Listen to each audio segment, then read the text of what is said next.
بسم اللہ الرحمن الرحیم۔ السلام علیکم۔ آج پھر حاضر ہوا ہوں ایک اور حکایت لے کر، مگر آگے بڑھنے سے پہلے ہمارے چینل کو سبسکرائب کر لیں۔ چلتے ہیں آج کی کہانی کی طرف۔ عرب کے لٹیروں کا ایک گروہ کسی پہاڑ کی چوٹی پر رہتا تھا۔ ادھر سے گزرنے والے قافلوں کا راستہ بند کر رکھا تھا۔ پہاڑ کے نیچے جو راستہ تھا اس پر جب کوئی شخص یا قافلہ آتا تو لٹیرے پہاڑ سے اتر کر اسے لوٹ لیتے تھے۔ لوگوں نے ان کے ڈر سے اس طرف سفر کرنا چھوڑ دیا۔ پولیس اور فوج بھی ان لٹیروں کا پتہ نہ لگا سکی، کیونکہ جہاں وہ رہتے تھے بہت محفوظ جگہ تھی۔ وہاں پہنچنا آسان نہ تھا۔ بہت مدت تک یہ حالت رہی۔ جب لوگ بہت پریشان ہو گئے تو اس ملک کے بادشاہ نے لٹیروں کا پتہ لگانے کے لیے ایک جاسوس مقرر کیا۔ اس نے کوشش کر کے وہ ٹھکانہ دیکھ لیا جہاں لٹیرے رہتے تھے۔ ایک دن فوج کا ایک دستہ اس پہاڑ پر پہنچ کر ایک گھاٹی میں چھپ رہا۔ لٹیرے کہیں ڈاکہ ڈالنے گئے ہوئے تھے۔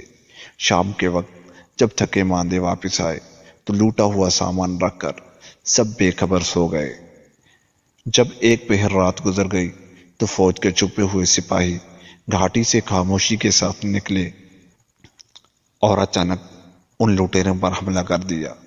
سب کے ہاتھ مونڈھوں پر باندھ دیے اور گرفتار کر کے لے گئے۔ صبح کو سب بادشاہ کے سامنے پیش کیے گئے۔ اس نے سب کو قتل کرنے کا حکم دے دیا۔ اتفاق سے ان میں ایک نوعمر لڑکا بھی تھا۔ بادشاہ کے ایک وزیر کو اس لڑکے پر بہت رحم آیا۔ اس نے بادشاہ سے سفارش کی اور کہا، حضور، اس لڑکے نے ابھی زندگی کا لطف بھی نہیں اٹھایا ہے، بہت کم سن ہے۔ میں انصاف پسند بادشاہ سے درخواست کرتا ہوں کہ اس کو معاف کر دیا جائے، یہ مجھ پر بھی بڑا احسان ہوگا۔ بادشاہ کو وزیر کی سفارش پسند نہ آئی۔ اس نے جواب دیا، جس کی ذات بری ہے وہ نیک لوگوں کے ساتھ رہ کر نیک نہیں بن سکتا۔ نااہل کو پڑھانا لکھانا اور اس کی پرورش کرنا اسی طرح بیکار ہے جس طرح کسی گنبد پر اخروٹ رکھا جائے تو وہ اس پر نہ تو ٹھہرے گا نہ کوئی اثر کرے گا۔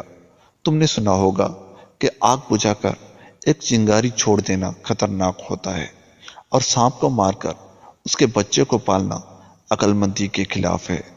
تھوڑی دیر ٹھہر کر بادشاہ نے پھر کہا، اگر بادل کے اندر سے آب حیات برسے تب بھی بیت کی ٹہنی میں پھل نہیں لگ سکتے۔ کسی کمینے کے ساتھ اپنی زندگی کا قیمتی وقت خراب نہ کرو، اس سے تم کو کوئی فائدہ نہ ہوگا۔ دیکھو، چٹائی بنانے والے نرکل سے شکر نہیں بن سکتی۔ وزیر نے بادشاہ کا جواب سنا اور چاروں ناچار پسند کیا، لیکن پھر نہایت ادب سے عرض کیا کہ حضور نے جو کچھ فرمایا بالکل درست ہے۔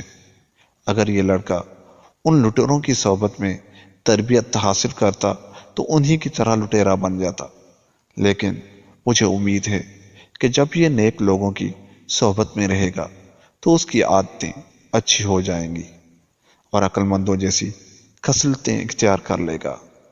ابھی کم عمر ہے، لٹیروں کی عادتیں نہیں سیکھی ہیں، جیسی صحبت میں رہے گا ویسا ہی اثر ہوگا۔ آپ نے سنا ہوگا کہ حضرت نوح علیہ السلام پیغمبر کا بیٹا برے لوگوں میں بیٹھا تو ایک نبی کے خاندان سے اس کا رشتہ ٹوٹ گیا۔ یہ بری صحبت کا نتیجہ تھا۔ وزیر کی باتیں سن کر بادشاہ نے اس لڑکے کو چھوڑ دیا اور وزیر سے کہا، تم اس کو اپنے ساتھ رکھو اور اس کی تعلیم و تربیت کا انتظام کرو۔ تمہارے کہنے سے اس کو چھوڑ رہا ہوں، ورنہ میں اس کو معاف کرنا پسند نہیں کرتا۔ وزیر نے اس لڑکے کی تعلیم و تربیت کا اچھا انتظام کر دیا۔ کئی استاد اس کو پڑھانے اور ادب سکھانے کے لیے مقرر کیے۔ کچھ عرصے میں اس کی عادتیں اچھی ہو گئیں اور لوگ اس لڑکے کی تعریف کرنے لگے۔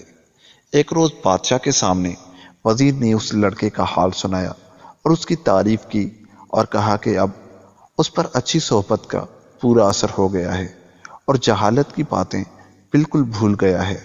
بادشاہ وزیر کی باتیں سن کر مسکرایا اور کہا، سچی بات یہ ہے کہ بھیڑیے کا بچہ آخرکار بھیڑیا ہی ہوتا ہے، چاہے وہ انسان کے ساتھ رہتے رہتے بوڑھا ہی کیوں نہ ہو جائے۔ 2 سال گزر گئے۔